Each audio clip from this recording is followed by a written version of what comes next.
Hello guys and welcome back to the channel, and today we're going to be looking at exactly why Chelsea are looking so vulnerable in defensive transitions and conceding too many goals. Yes guys, I do have a new mic and I am just testing it out, so if it is funny let us know in the comments below so I can make a few adjustments. But I'm getting a mount tomorrow, so I won't be holding it for the future because it just doesn't fit inside of here. So one will arrive tomorrow, but for today I've just got to hold the damn thing. I wanted to make a quick video about why I think the Premier League are so bad at defending. So yesterday, Chelsea suffered their first defeat in 8 games, and that doesn't sound bad at all. However, they are conceding a lot of goals. Pretty much 1 goal a game. They've only kept 4 clean sheets in the Premier League this season, which isn't good enough if you want to be where Chelsea want to be. And firstly, I want to say this isn't a criticism on Enzo Maresca or any certain players, but I will be speaking about or saying certain players' names just so I can get my point across a little bit better, but it's no criticism on them. But the Premier League in general has looked so vulnerable defensively this season. They just look so bad. It looks like teams just can't defend,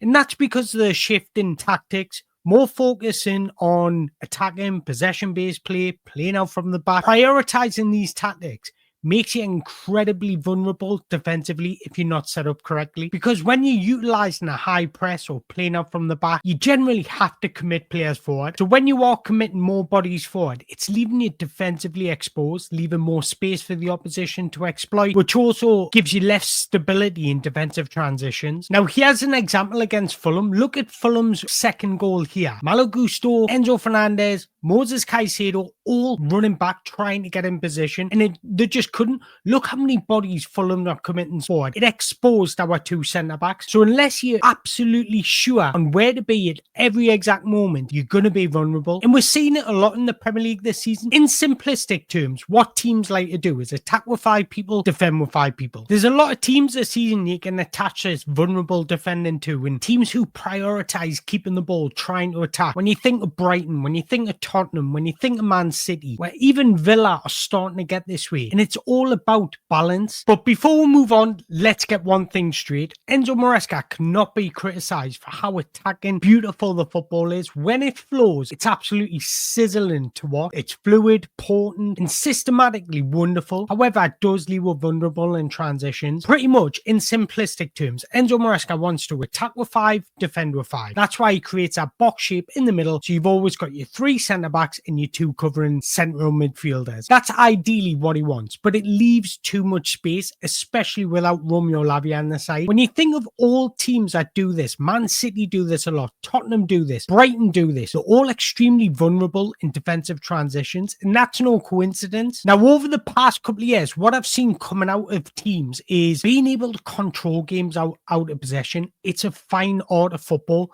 The best teams that do this are probably Bournemouth and Nottingham Forest, especially Nottingham Forest this season. They're controlling games without the ball. Look at their average possession. They're second bottom in the Premier League. They average about 30% possession each game, and that's because they're so good at controlling games without the ball. It's such an important factor on keeping clean sheets and a small margin of winning, losing, or drawing a game. Now, if we look at it against Fulham in isolation, because this is the most recent game, Cucurella and Gusto were both getting forward at the wrong times. This was leaving Moses Caicedo, Torsen, and Levi Colwill extremely vulnerable, literally hanging them out to dry. Look how many bodies Fulham were committing forward because they smelt our vulnerabilities. They smelt the space. This is the thing with modern day fullbacks. They're expected to contribute significantly in the attack. That often leaves them exposed, especially when both of them get forward. And it too many times I've seen both Gusto and Cucurella getting forward at the same time. Nobody was covering to be that 3rd centre-back, and this allowed Fulham to exploit space. And this is why we're seeing Pedro Neto so deep and often defending. So this focus on attacking plays left with less organised in defensive structure. It's kind of like you score 3, we'll score 5, but you can't be consistent playing that way. So getting back to Chelsea and yesterday against Fulham, we speak about the importance of creating that box shape. That box shape allows us to have overloads, but also allows us to help defend as well. Now, that box shape wasn't made against Fulham, and the reason why is because Enzo Fernandez was pushing up high, Marc Cucurella was pushing up high, Cole Palmer was pushing up high, and that was leaving us with 4 at the back. Pretty much against Fulham, we had 4 at the back and 6 attacking instead of 5 on 5. And for that reason, because Fulham set up with wing backs, that was kind of our kryptonite, because what that was doing was stretching the pitch, stretching the space they could exploit. And this is why they had so much room in the inside channel. And this is why it looked like Tosin and Colwell were constantly out of position, because they had to commit to wider areas. And I'm not trying to blame Marc Cucurella or Enzo Fernandez, because that's their natural game now. However, it was leaving us incredibly exposed. We pretty much had Jadon Sancho, Marc Cucurella, Cole Palmer, Enzo Fernandez, Pedro Neto, and then Nicholas Jackson all attacking. And it was leaving Moses Caicedo, Gusto at times, Tosin and Levi the ones defending. And this is why I said, against the teams like Liverpool, Man City, Arsenal, all those teams that obviously put impetus on attacking and have the quality to do so, it's imperative we play Romeo Lavia, because him and Moses Caicedo can just sit in front of that back 3, and then it gives her the license to defend with 5. And this is noticeable in the average positioning. Look at the average positioning when Romeo Lavia is on the side. He's literally side by side to Moses Caicedo.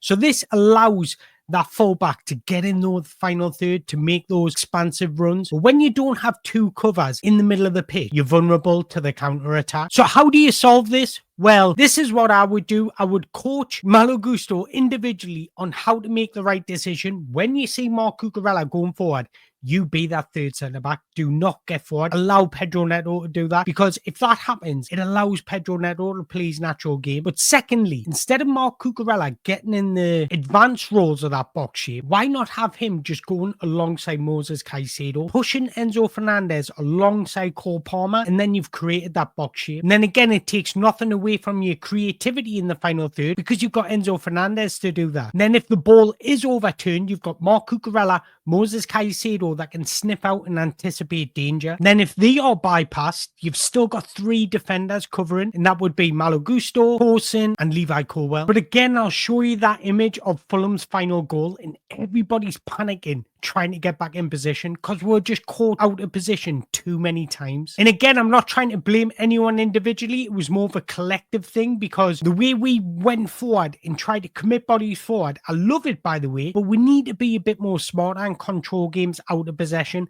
And this comes back to allowing the opposition to have possession. Passive possession. If the opposition have passive possession and you're just in your 4-4-2 structure, a lot of teams defend in that 4-4-2. That's why I mentioned in 4-4-2. And Chelsea do this. So if you're just sitting in your bank of 4-4-2 structure, at times invite them onto you, because this makes them vulnerable to the counter-attack, and sometimes we just need to manage the game a little bit better. When the opposition has possession deep in their own half, manage the game better, because when it goes into the midfield, once they pass the ball into the midfield, that's when you trigger the press, try and bite and win the ball. But as long as you do it collectively, yesterday against Fulham, it was all about individual pressing. It was like we were pressing in a man-to-man, and Fulham were just knocking the ball around. We need to press as a collective, hunt as wolves in a pack, and that's how you win the ball back. Obviously, I watch a lot of Newcastle United, and Newcastle United had the same problem at the beginning of the season. But since Sandro's come back into the team, he's kind of sitting alongside Joe Linton. And again,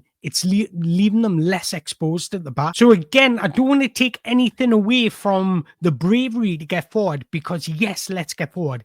But if you see your partner in crime getting forward, just be a little bit smarter and just say, right, I'm going to sit in for 5 minutes. I'm going to close this space for 5 minutes, because that's what it's all about. As long as you close the space, the opposition have less room to break it down and less room to commit bodies forward. We've got to be a lot more switched on how to defend defensive transitions. And Enzo Maresca is usually very good at adapting at different games, different scenarios. Again, I'll go back to Nottingham Forest. They do this brilliantly. They can set up in a low block if they have to. And now I'm not seeing Chelsea have to set up in a low block, because Chelsea, it's all about high pressing. But let's close that space. If we don't start closing that space, this is just going to continue to happen. And when I speak about the importance of adapting your tactics, not coming away from your philosophy, but adapting your tactics depending on the opposition. Liverpool did this brilliantly against Tottenham away just recently. In previous games, Trent had been inverting into midfield to give Gravenberch support, that defensive stability. However, Arnie Slot tweaked it slightly by having Joe Gomez stepping into midfield, so you've still got that 2 screen protectors of your back 3. And we've seen this a lot with Pep Guardiola last season. He had John Stones stepping into midfield to partner Rodri. So it's all about tweaking your tactics slightly depending on the opposition's strengths. But I would love to know your thoughts.